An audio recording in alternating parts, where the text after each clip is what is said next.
Today we will be solving inequalities with variables on both sides. Let's take a look at our first problem here. We've got 27x plus 33 is greater than 58x minus 29. So what I'm going to do is I'm going to go ahead and subtract the 27x from both sides. It keeps the x value positive. The coefficient will stay positive this way. And at the same time, I'm going to add 29 to both sides. So when I go ahead and do that, what I've got, when I add up the 33 and the 29, is 62 is greater than, subtract these two numbers, that leaves me with 31x. So now when I go ahead and do the division, divide by 31 on both sides, 31 goes into 62 2 times. So 2 is greater than x. Now typically though, we read it from the x to the 2. So x is less than 2. Since we typically read from the x, we like to have the x on the left so we can read from left to right. Now if I do that, notice how it points to the x, so I need to make sure I have it point to the x if I turn it around. So whenever you move the variable to the other side of the inequality sign, it'll end up switching the inequality sign. If I put 2 in the center, 0 is off to the left, it's an open circle on the 2. X's are less than, less means to the left. Next problem has some decimals in it. If you don't want to deal with the decimals, I suggest you get rid of them. Here, if I just multiply every number by 10, it'll move the decimal one space to the right. And so if I move it one space to the right, it'll make it a whole number. So this becomes 4m minus 3 less than 2m. Now careful on this one will become 60.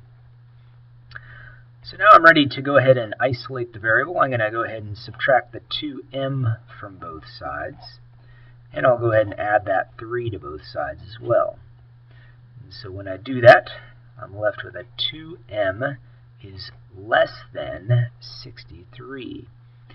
Well, when I do the division, I divide by 2.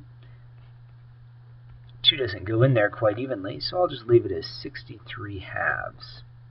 And so I'm ready to go ahead and graph it. I'll put the 63 halves in the center. And 0 goes off to the left, and it's an open circle again to the left because m is less than 63 halves. Let's take a look at our next problem here. Here we've got some fractions. So if you want, you can get rid of those fractions. We could multiply every number by 15. So if you multiply by 15, it'll cancel out each of the denominators. But you got to remember to multiply the 1 by 15 as well. So when we do that, 3 goes into 15 5 times. Multiplying across leaves me with 10x. Then plus 15 is less than. 5 goes into 15 3 times. Multiplying across gives me 9x plus 3 goes into 15 5 times, so it's plus 5. So now I'm ready to isolate the variable. So I'm going to go ahead and subtract the 9x from all sides. And I'll subtract the 15 from all sides. And so when I do that, I'm left with x by itself now is less than negative 10. So if I was to graph that, I'm going to go ahead and put the negative 10 in the center.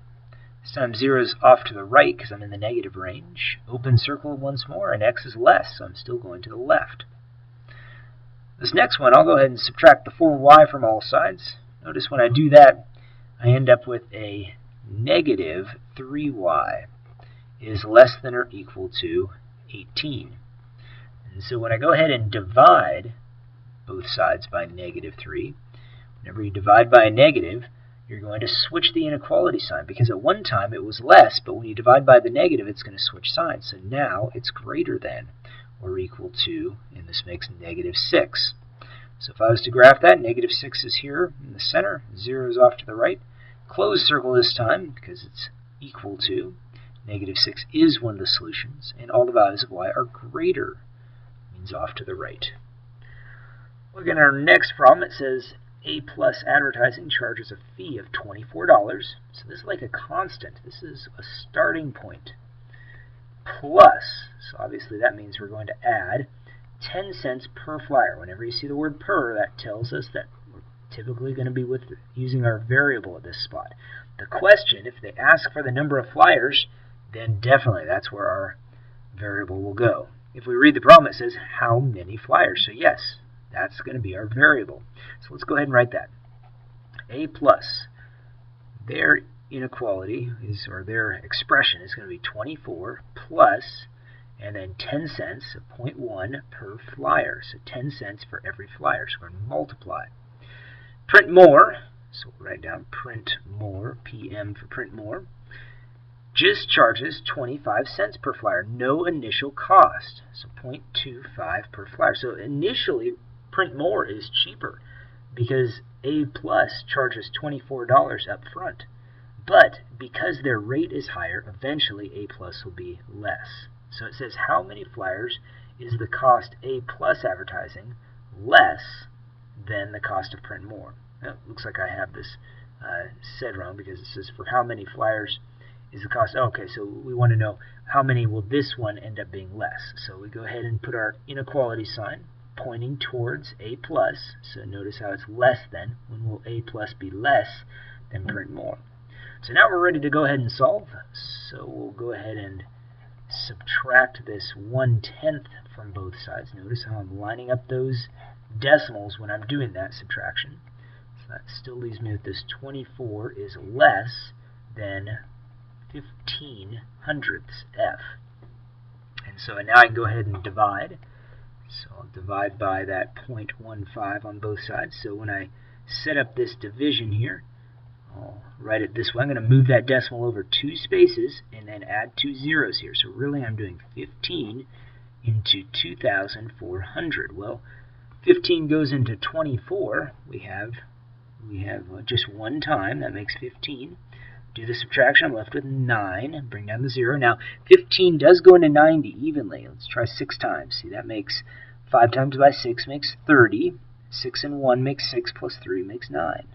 So that leaves us with 0, but we still have this extra 0 to put up. So 160 flyers is how many it will be until once A plus is less expensive. So prior to 160 flyers, 159, I'd go with PM. I'd go with the print more. But after that, A plus is the one to go with. So here we're going to write and solve an inequality to find the value of x for which the area of the rectangle is less than. Okay, area of rectangle less, that means I point the inequality sign this way. So area, I need to know the area formula. For the rectangle, it's just base times height.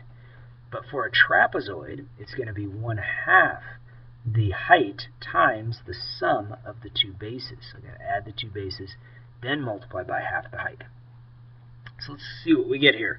So we go ahead and do some work. We've got x plus 8 times by 4, and then this needs to be less than, and then I have 1/2 times by 4, and then here I have 2x minus 13, and then plus x plus 9. So I had to add those 2 bases together. So I go ahead and do some work. I'm going to distribute this 4 over that addition. So I'm left here with 4x plus 32. Now on this other side, got a little bit more work. Half of 4 is 2, first of all.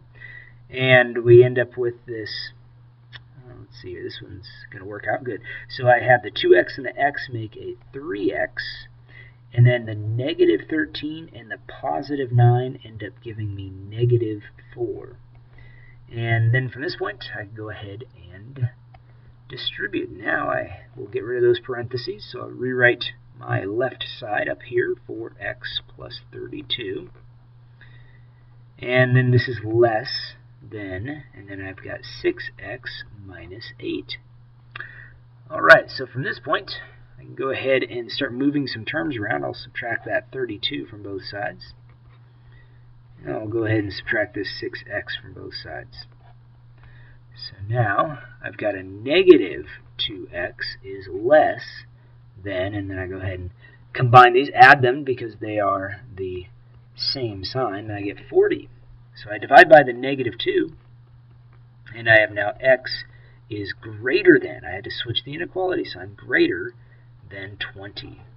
So the values of x that will make the rectangle less than the trapezoid have to be values of x that are greater than 20 units. So those are the types of problems that you're going to end up seeing on tonight's homework. Good luck.